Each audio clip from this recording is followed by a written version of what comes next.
Thank you all so much for coming out this evening to the SAG-AFTRA Foundation panel for Season 3 of The Bold Type. I'm Leanne Aguilera with Entertainment Tonight, and let's just dive right in and bring out our lovely lady panelists right now. Please join me in welcoming Melora Hardin, who plays Jacqueline Carlisle.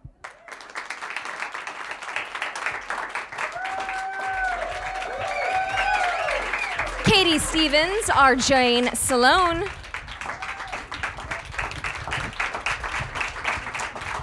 Aisha D as Kat Edison. And Meghann Fahy as Sutton Brady.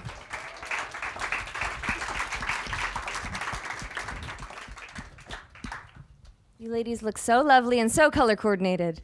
It was an accident. You look cute too, boo. Thanks, babe. Thanks.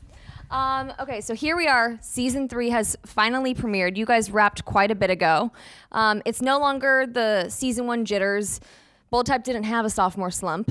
And so we go into Season 3. What was going through your mind as you guys were walking into this new season?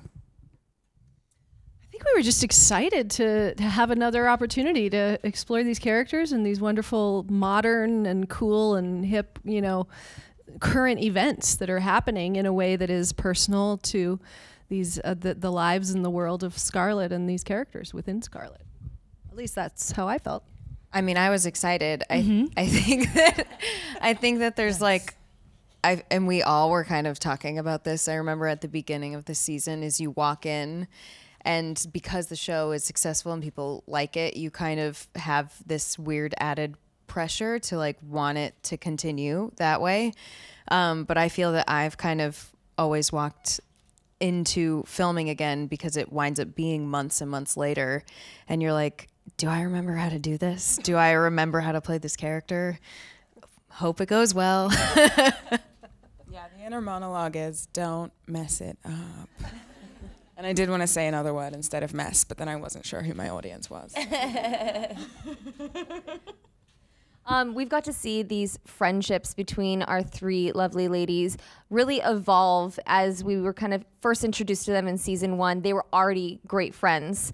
And we've gotten to see them kind of go through ups and downs over these past 2 seasons. How would you describe their dynamic as a threesome, not in that way, in Season 3? I feel like it's that's like the great thing about the show is that we get to kind of grow up with the girls. You're both wiggling your eyebrows at one another, and it's very distracting. What was the question? What's it like seeing their evolution this season, and how would you describe it? Well, I mean, I guess I'd just describe it the same way that our own friendship in real life has kind of evolved. We've been able to be more honest with one another and figure each other out a little more, each other's quirks and what we need from one another on any given day. It's kind of art imitating life in a way, because I don't know what I'd do if I didn't have them to like get me through the 14-hour shooting days and like the traveling to wherever for press on the weekends and then coming back and being up at 4 a.m. or, you know. So I feel like it's more of the same, but just kind of like a deeper understanding of one another. Yeah. It's been so great because here we are in Season 3. You guys really know these characters. You get to see where they're going, but I want to take it back to your audition for the pilot. Meghann, what do you remember most about that audition? And did you feel like it went well when you left the room? Well, I put myself on tape in New York because that's where I live most of the time. And when I did that, I just sort of assumed that no one would ever see it, because whenever I make a self-tape, I'm like, okay, just like put that into the universe and just let it float around. But so when I found out someone watched it, I was like, wow, that's crazy. So I flew out to LA to test for it, and I met Aisha, but Katie wasn't there. And I remember sitting on the couch looking at her, and like after having chatted with her for a little bit, I was like, I really hope that she gets it, and I really hope that I get it. I don't remember feeling like I got the job, but I did have that really, really rare feeling after an audition where I thought, okay, I wouldn't probably have done anything differently, which almost never happens to me. And that's the best feeling, because you're like, well, if they don't pick me, they just want someone else. It's not like there's no real regret, because you're not like, well, if I had said this differently or done that differently, then maybe.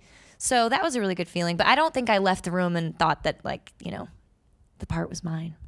I did. I was like, she's going to get it. I'm going to be unemployed forever, but this bitch right here. Melora, how did they first approach you about the role of Jacqueline, and how did they describe it to you initially? Well, they sent me the script, and they said that they were very interested. They made an offer, and I looked at it, and I liked it. And then I had a conversation with the creator, Sarah Watson, which was really important to me because I had just come off of Transparent, and I had found that I love making great entertainment, but it's really like sort of an extra boon when you get to make great entertainment that's also doing good things in the world. And I kind of had made a deal with myself that whatever I was going to do next was going to be doing good in the world. And I thought the script was super entertaining and really cool and modern, I felt. And I loved how the text message, the social media stuff kind of played into the storylines, and it felt really real to me. But I wasn't really clear on where they were taking Jacqueline, and so that was really a very important conversation that I ended up having with Sarah Watson, was really sort of what she was thinking, and she said all the right things. You know, she said that she really wanted her to continue being kind of a mentor and really more like a real woman. It was very important to me that she's a real multidimensional woman, a boss, yes, but a boss who has integrity and is kind and is working through her own personal challenges at the same time as she's holding up the balls of what it means to run a company, to be an editor-in-chief of a big magazine. And that's really all the women that I have around me. All the women I know are doing all those things. They have a marriage, or a partner, or a relationship. They have friendships. They have children. They have careers. They have, and they're balancing all of that relatively gracefully. And so that was very important to me that, that be a big part of it, and that we were all on the same page, and we were. And so I feel like it's pretty cool that that these three young ladies and myself get to be kind of putting a picture of a woman out into the world that I think has kind of been underrepresented. In particular Jacqueline, because oftentimes you get a boss and she's a bitch, and it's nice to see that she's not. She's not, and she's really not trying to manipulate and backstab, and she's trying to help, which is really what a good boss is there doing. So, you would hope. I cannot imagine anybody else playing Tiny Jane the way that Katie has brought her to life, and kudos to our ladies for naming her Tiny Jane. So tiny. But Katie, like all the ladies on this stage, with the exception of myself, you have an amazing singing voice. You all do. But we were first introduced to you, Katie. You kind of popped into our screens from American Idol. We met you in 2010. But I'm curious to know, as like a multi-hyphenate actress who can also sing and also act, what made you decide to really fully pursue acting? That I was actually telling somebody about how I had the conversation with my reps when I was shooting the show Faking It. And I'd moved to Nashville with my then boyfriend, now fiance, and I was doing music whenever I was on hiatus, and all the while still doing self-tapes and auditioning and stuff. But I think that I'm a person who has to put 100% of myself into whatever I do, and trying to 100% write songs and figure out a sound and, kind of navigate the music world while also auditioning and trying to catapult my acting career. I wasn't doing well in either, because I was just trying to 100% do both. And you can't give 100% to more than one thing. So I needed to make that decision, and I remember having a phone call, and it was heartbreaking to me to have to make that decision, because I knew that the decision was that I needed to focus on acting, because that was what was going well, and I had to kind of have a talk with myself and say that music will always be a part of my life, and it's not to say that I can't have that moment of giving 100% to that at some point in my career. But I remember vividly after having that conversation and like being on the verge of tears and like having a frog in my throat, having to film a scene for Faking It.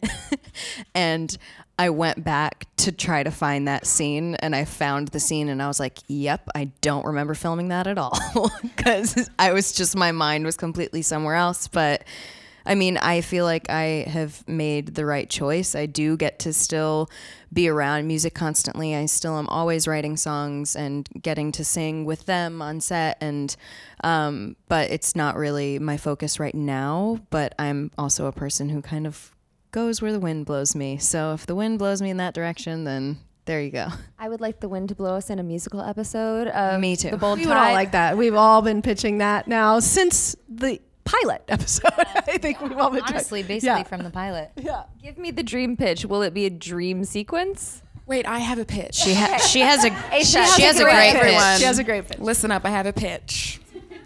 The girls go on a mushroom trip. Yes. Jacqueline is their shaman. And that's how we get into the musical aspect of it, because it's so heightened. Like, you can't really just have a musical episode. Like, it has Like across the universe, you know? Where you're just like, oh, we're going with it. Yeah. Well, because So- I feel like other shows have done musical episodes where you watch it and you're like, okay, Grey's Anatomy is doing a musical episode.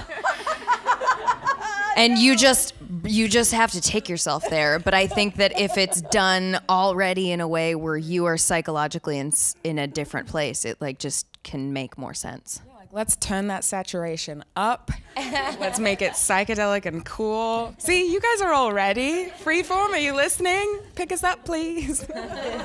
Thanks. One of the best things about The Bold Type is how wildly relatable it is. And a lot of that is from the tiny one-off lines that you guys share during your quick conversations. I'm curious to know how much of that is improv, and how much do you have the writers on set being like, wait. No, we're really lucky because the writers are always kind of like, oh, yeah, go, whatever.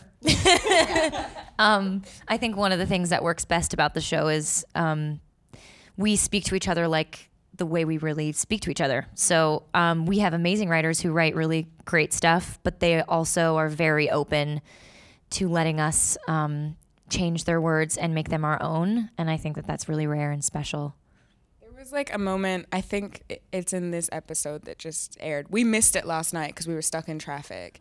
But I was supposed to be just like laying in bed. The cuts from like the other two girls like getting some, and Kat's getting none. And I was like, number one, can I put my feet up the wall? Because I feel like Kat also gets like swollen ankles. So I wanted to put my feet up the wall, and I was like, and can I drop my phone on my face? And they were like, absolutely, just don't hurt yourself. So like, I feel like it's one of those things where we talk with the director or the writer that's on set, and it's super collaborative, and they're open to that. So we're very blessed. I don't think every show is like that. Well, and one of the things that's so great and so relatable about the show is the way you guys approach sex and the way you have the characters talk about it. Meghann, one of the things that I love so much about Sutton is that she is the most sexually confident. She's the most sexually confident of the girls. I love that about her too. I know, right? Because in so many other shows or in shows in the past, they would paint her as the promiscuous one, the Samantha, and that would be one of her defining characteristics. But with Sutton, it's just part of what makes her so wonderful. Yeah. Is that something that you've talked about with the writers? Is that a trait that you acknowledge within her? It's definitely a trait that I acknowledge. And I don't know if I really knew that it was happening until like kind of recently. And I'm really leaning into it. I just feel like it's so fun. And I think there's so much power in being a person. You could be a woman or not a woman. And just to know yourself sexually that way is so powerful. So I think it's really cool that they're allowing the room for that for Sutton, because she's so cool. She is so cool. In episode 3, you kill me. You know the scenes I'm talking about? No. Where we're come on. spoil it. I'm not gonna say it, but like Megan's really wonderful in episode 3. You guys. Thank you, Aisha. I got you, honey. You know what I'm talking about? The links. The link. Oh, yeah. So you'll get that when you watch episode 3 in 2 weeks. But going off of that, Aisha, one of the great things about Kat is that she is a girl who fell in love with a girl.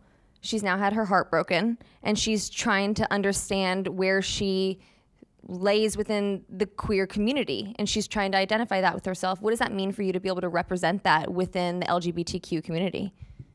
Well, I mean, it's such an honor. I hope I'm doing a good job. I always try to, do my best and do my research and ask my queer friends questions and make sure that I'm giving like an accurate representation that makes people feel like empowered and seen. But the erasure of bisexual people is so prevalent in society and also in the media. So I feel like it's really important that we like lean in and really tell this story right. But at the end of the day, I mean, the whole like Kat Adina thing to me is universal because everyone knows what it's like to be in love, and everyone knows what it's like to have your heart ripped out of your chest. So I hope that no matter who you are watching the show, you feel like seen by that. Melora, it's been so fun to watch your career evolution. We saw you on The Office, which was a half-hour broadcast comedy, go into... Ever heard of it? Yeah. Into Transparent, which helped launch Amazon as a network for TV, and then coming on to The Bold Type with Freeform, which is a network that has recently completely revamped its image and what it was going for.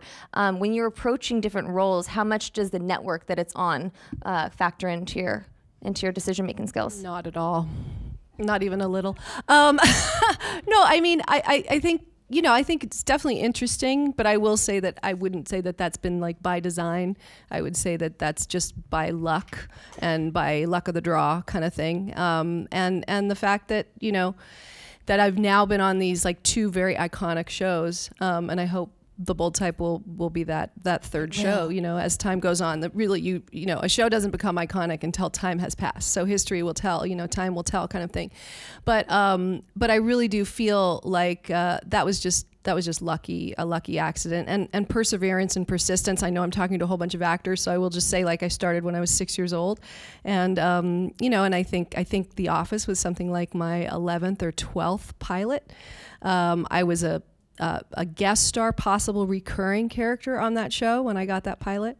So, there's so many ways that things happen. And I always want to tell actors that it's really not like, well, I actually sat down.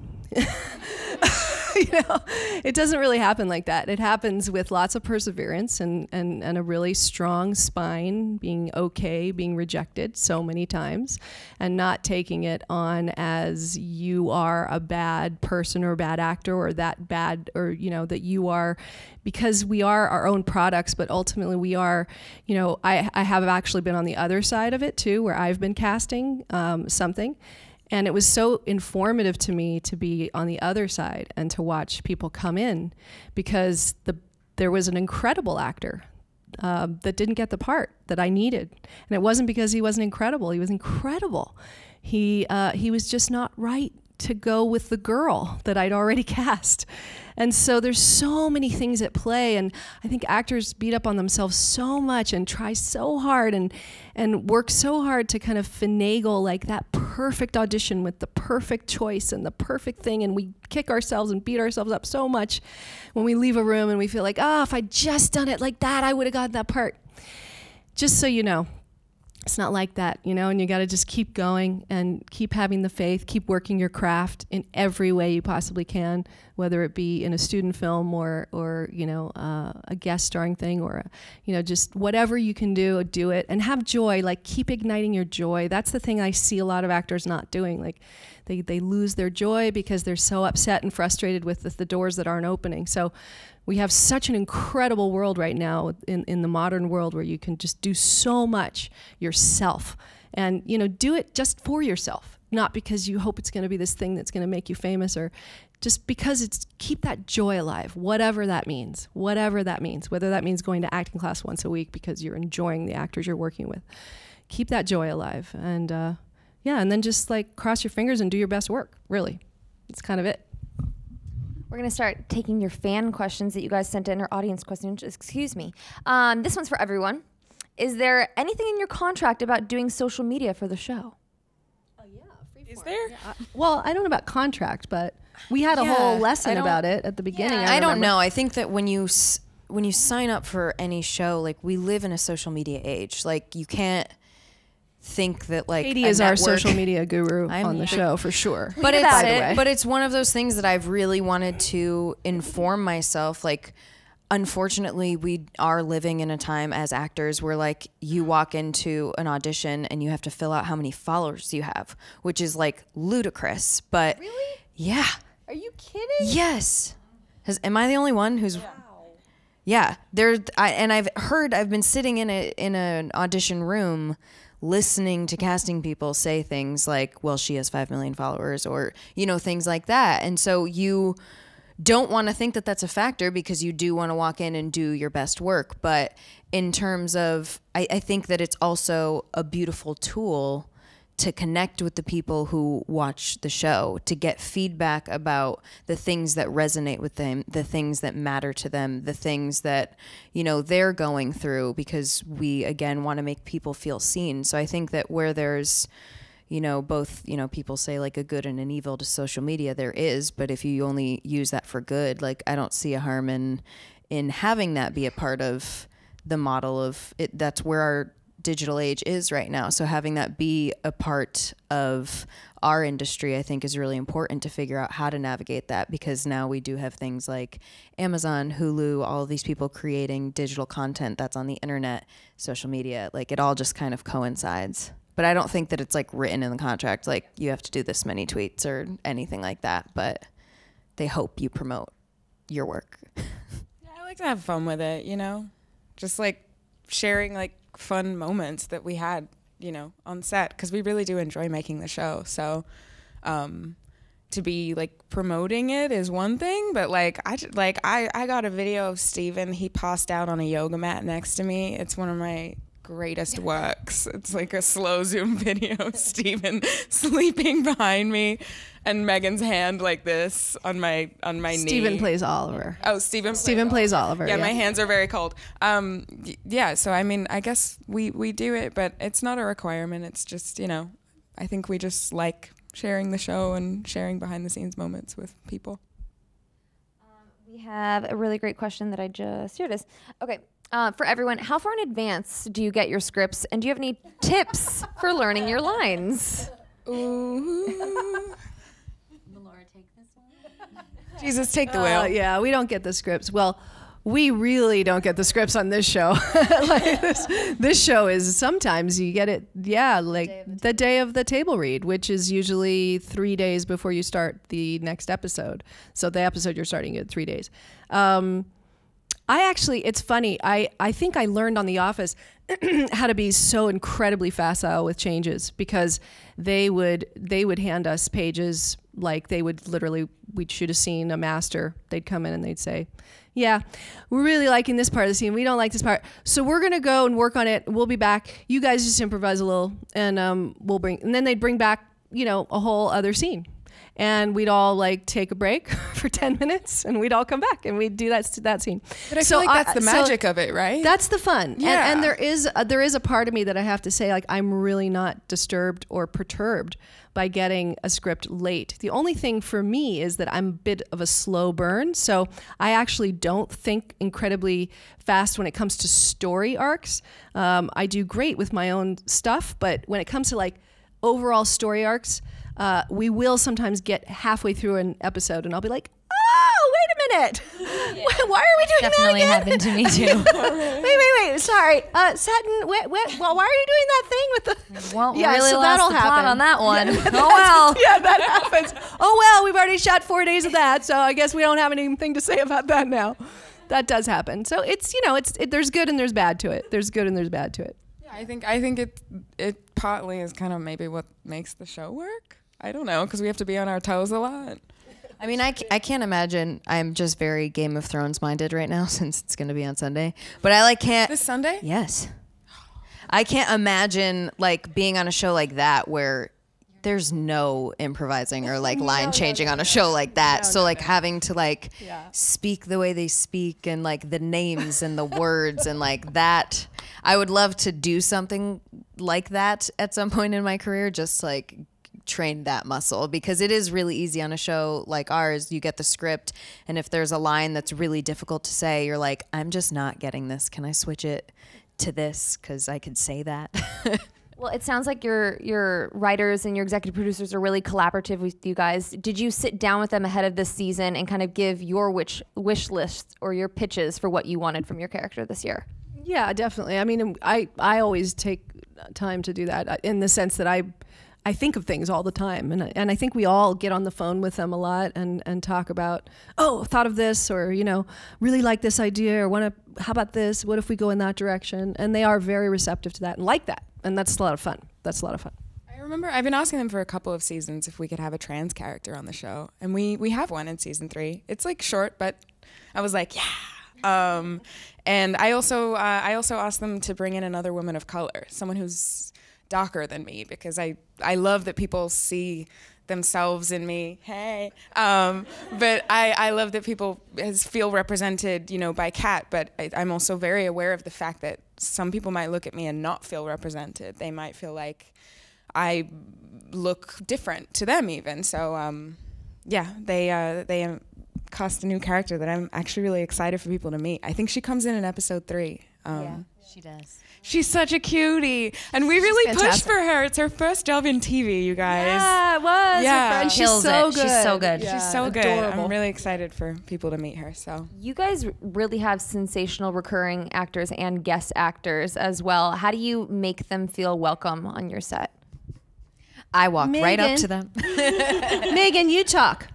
I like when you talk.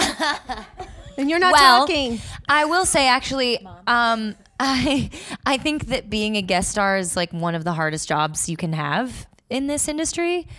And so I've done that a couple of times, and, you know, it's been great and it's been not great.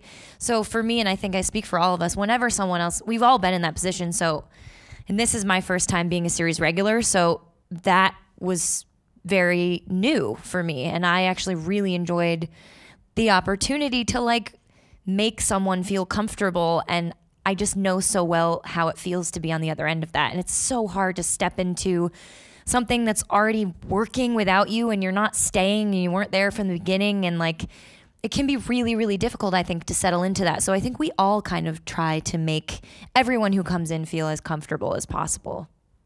yeah, even just like a simple, hey, how you doing? Like, I've been on sets before where I felt so lonely and like, am I When supposed people to like be don't here? talk to you, it can be really, it can just make you really insecure, which is the last thing that you want to make someone feel when they're coming into your show and they're trying to do good work that they feel good about. So I think, I don't know, it's an easy thing to do.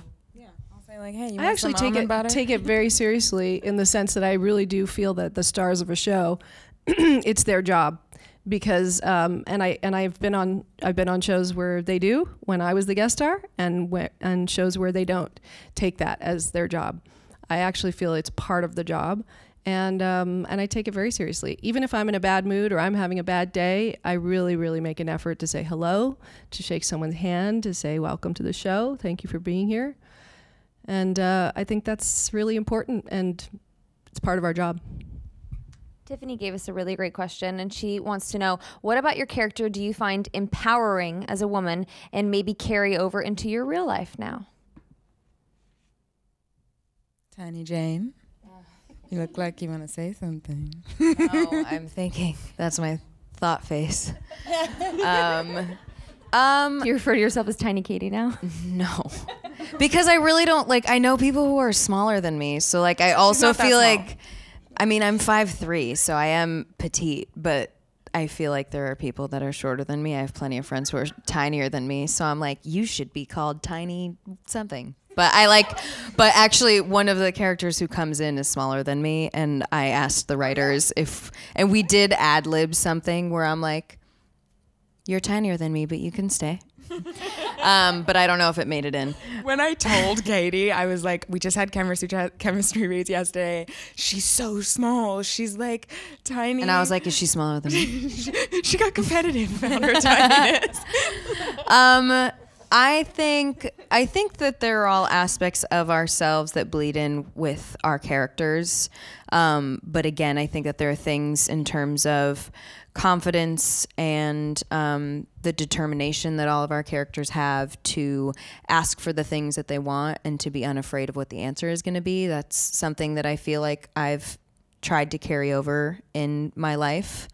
And I think that my character is like coming into her own in terms of like feeling sexier and feeling like a woman. And my brother's here, so I won't say much more than that.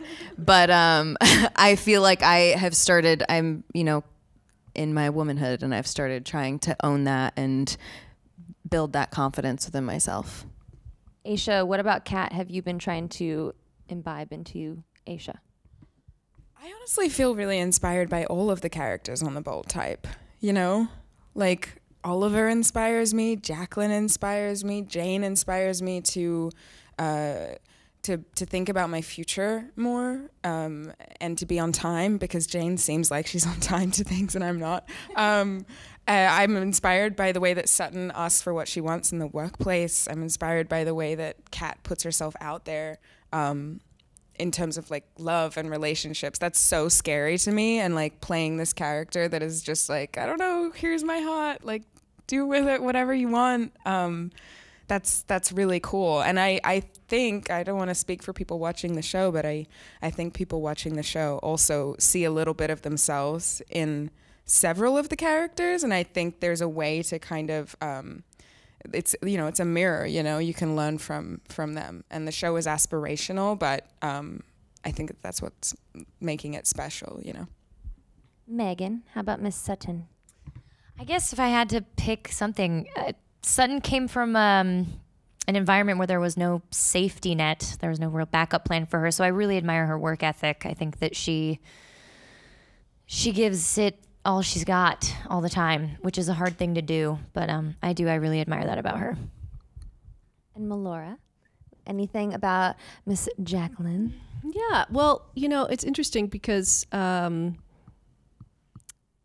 turned 50, whenever that was, almost 2 years ago now. So we were doing the show, making the show. Thank you. I'm almost 52. And when that happened, the show, so that was 2 years ago. So we were filming season 2 then, or season 1? Season 1. We were halfway through season 1, or we were at the end of season 1. Yeah.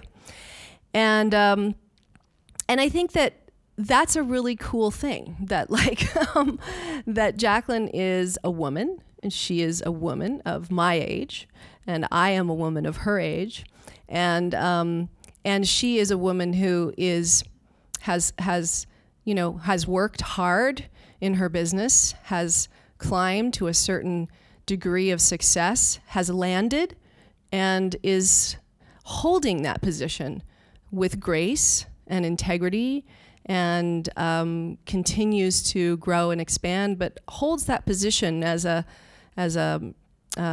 very important position, a position that is not only honorable, that she takes it on as, I need to hold this place for these employees that I respect, that I have chosen, that are looking to me to see how I handle challenges of work and of life with grace.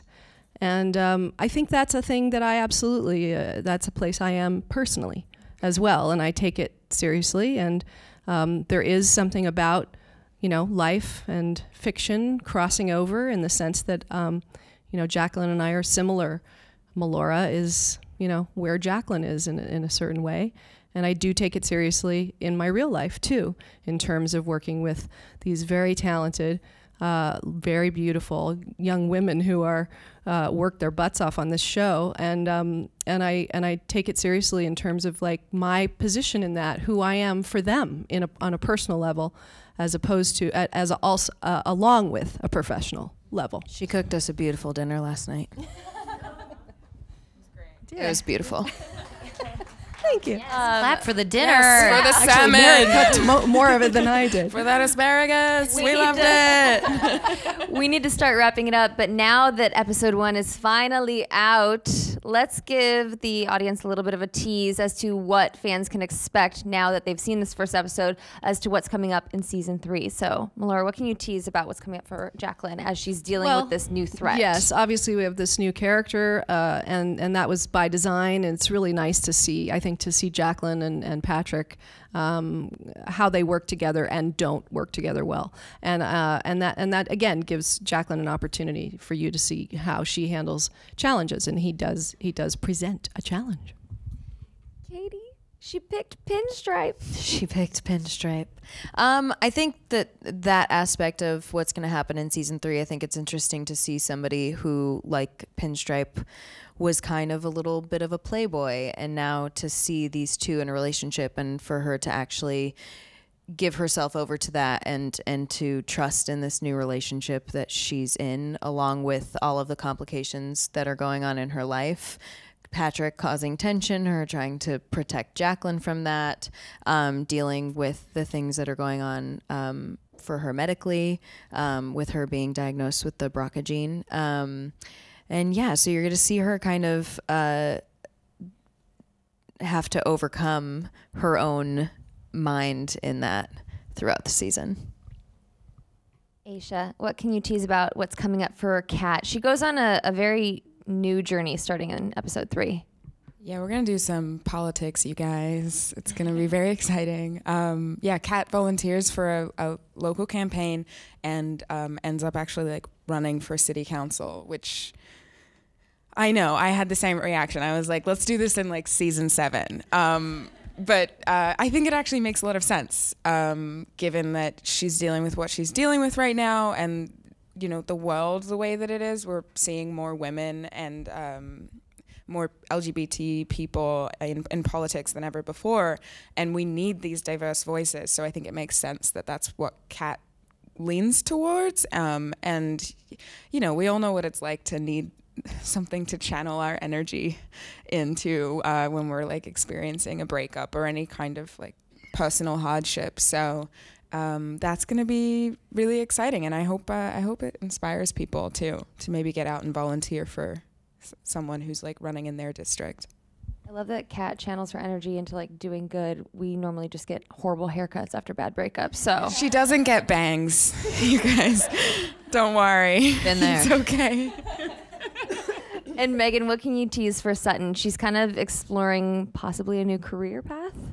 Yeah, well, she's moving out, so that's a big deal. So we'll see a lot of her and Richard, which is fun. And then yeah, she's kind of trying to decide if she wants to be a designer or not, and we'll see her follow through with that and kind of just put that into practice, see how it actually feels, which is a risky thing to do, but also a very exciting thing to do. So I hope it turns out well for her. You know? I want the best for Sutton. I want the best for all you ladies. And thank you all so much for joining me tonight. Thank you, audience, you for guys. coming. Thank you. You're a wonderful moderator. Thank you. Isn't she great? I will moderate you guys anytime you'd like. You're awesome. Catch the Bold Type Tuesdays at 8 p.m. on Freeform. Thank you. See you later.